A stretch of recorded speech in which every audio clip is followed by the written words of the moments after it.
To use Afterpay at Walmart, follow these steps. Select items. Shop for your desired products on the Walmart website or app. Add the items to your cart as usual. Proceed to checkout. Once you finish shopping, proceed to the checkout page. Choose Afterpay. During the checkout process, select Afterpay as your payment method.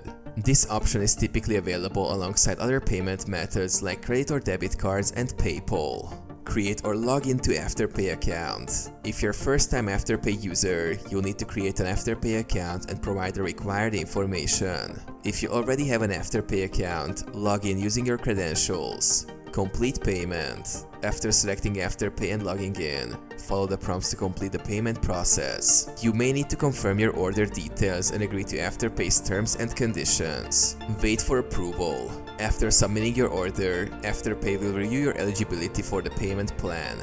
Approval is usually instant, but in some cases, it may take a short time.